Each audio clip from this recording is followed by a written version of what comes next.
One of the defining games of Sega's Dreamcast back in the day was the arcade driving game Crazy Taxi, first released more than a quarter of a century ago. With its fantastic soundtrack and its frenetic driving, it was about as quintessential early 2000s as you can get with a video game, and it's been 12 years since the last game released bearing the Crazy Taxi banner, and double that since the last console release. Recently, Sega had us out to get a little hands-on time with the brand new entry, Crazy Taxi World Tour, that was first announced back at Summer Game Fest earlier this summer. With the offspring screaming "ya ya ya ya ya" at me, I slammed down the pedal and off I went to pick up my first passenger, mostly happy with what's here, but wishing it did more to put the world in World Tour.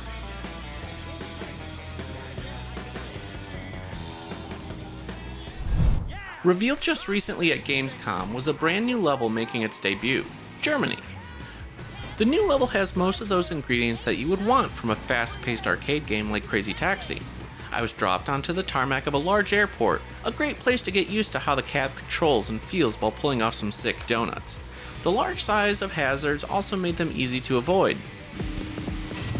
Most of the time.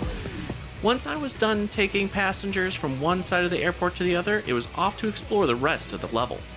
The region is divided into 5 areas: the airport, where you start off, the city, the walled city, the mountains, and the autobahn that connects them all. I'm not entirely sure how an airport screams Germany, but the other areas, especially the city areas, did give off at least a bit of the Deutschland vibe. One of the niftier additions to World Tour, though, was being able to at any time hop into a menu and change the time of day, with my options including being able to pick from morning, afternoon, evening, or night. Outside of the simple visual aesthetics, I didn't really notice this time shift affecting the gameplay at all, be it the number of passengers that were out, the density of the traffic, or what odd jobs appeared. I also didn't notice time passing naturally, but that could just be due to having so little time with World Tour. Hopefully in the final game, the sun will rise and set on its own as you drive around, because each time of day featured its own distinct beauty, and I wouldn't mind the time of day impacting how areas behaved. Regardless, driving around during golden hour of evening or while surrounded by the lights of buildings at nighttime was pretty neat. Speaking of driving, as it's the pillar that the Crazy Taxi series is built upon, World Tour controlled pretty well, letting me pull off tight turns, sick boosts off ramps, and quick dodges around oncoming traffic. Acceleration felt right, and managing to utilize the fast brake right on cue feels damn good. I've always gravitated more towards arcade racers than driving sims, especially those of the era Crazy Taxi comes from, where acceleration is fast, there are shortcuts sprinkled all over for you to discover, and mastering movement in maps almost becomes an art form. I didn't have enough time to really regain all my cabbie instincts, and my reaction times are a bit slower than when I was in my teens, but World Tour still seems to be on the right track to nail what I remember the old games not only feeling like, but hearing like too. Are you confused? Don't worry about it. The moment those first few chords of The Offspring started though, it was like I hopped into the backseat of Axel's taxi and was whisked away back to the early 2000s, where I just wanted to turn my brain off and zip around, trying to beat my personal records and listening to sweet tunes. It really makes me smile that the team understands just how closely linked Crazy Taxi is to the music. I associate the All I Want and its signature ya ya ya's to Crazy Taxi just like I connect Tony Hawk with Goldfinger's Superman track, and to hear it back in World Tour really helps tie it all together.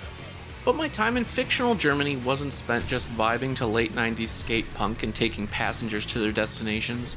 Other activities, including various odd jobs and skill tests, were available to check out, giving me a little break when I wanted to take a rest from delivering passengers. These all required me to drive fast, of course, but were usually nice breaks from the typical getting from point A to point B. During one of these jobs, I had the environmentally crucial task of driving into neatly stacked piles of nearby paper so that the worker in my back seat, equipped with a vacuum, could suck them all up. The one I probably had the most fun with, though, was where I had to slam on my brakes and send a guy in a wingsuit flying, trying to rack up the most distance. This was at least up until my demo crashed and I had to call it quits. But hey, it's a pre-release build, it happens. The whole time I was zooming around, picking up fares and boosting off ramps, and even though I was having a fun time doing it, there was this nagging thought in the back of my mind, like a bug buzzing around inside while you're driving. Things just looked sort of generic? While the cab itself looks pretty fly, the various other cars on the roads and especially NPC passengers lack detail or much personality, largely coming off as something pulled off an asset store. The fact that I was driving around in what was supposedly Germany, outside of the map telling me in the colorful arched buildings, which, had I not been told, I would have just attributed as generic European town, I would have just assumed was a random place. I would love it if Sega leaned into the culture a bit more. Have the passengers speak with a German accent, or have the occasional town person swap their shorts for some sick lederhosen. I get that the vast majority of people don't wander around like that anymore, but taxi drivers don't have green flames bursting out of their tires either. And I'm still trying to figure out what about the airport was supposed to make me feel like I'm in Germany, aside from the occasional sign in what I assume is German alongside the ones that are in English. Why take me around the world if you aren't going to represent the people as well as the scenery? This is a game where you drive a taxi. If I'm driving around Germany, shouldn't I be picking up German passengers? Or at least folks that sound like they're German? Cab, taxi! Do you have enough happiness in your life? Heck no! My car got stolen! The cops are after me! Things kinda suck right now! Then try gathering all of us. Good luck is sure to follow.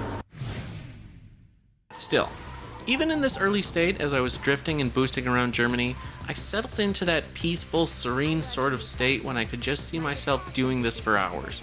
That whole loop, while simplistic, was just fun. There's a reason that the Crazy Taxi series is beloved by so many who grew up with it, calling for its return for so long.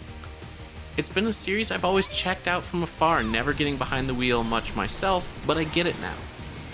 Playing Crazy Taxi World Tour, even briefly, was just that simple yet exciting sort of fun that arcade games excel at, that makes you just want to keep playing. An almost refreshingly uncomplicated palette cleanser free of skill trees, crafting systems, and the other chaff that seems to be in every game you play nowadays. I just hope they manage to make the levels worthy of the World Tour moniker this new ride has. Be sure to check out our other recent hands-on previews for Tides of Annihilation and Marvel's Wolverine. And for everything else video games, keep it locked to IGN. This is nothing. All right. Not bad, huh? Ah! Whoa! Where that came from? Whoa! You ain't seen nothing yet!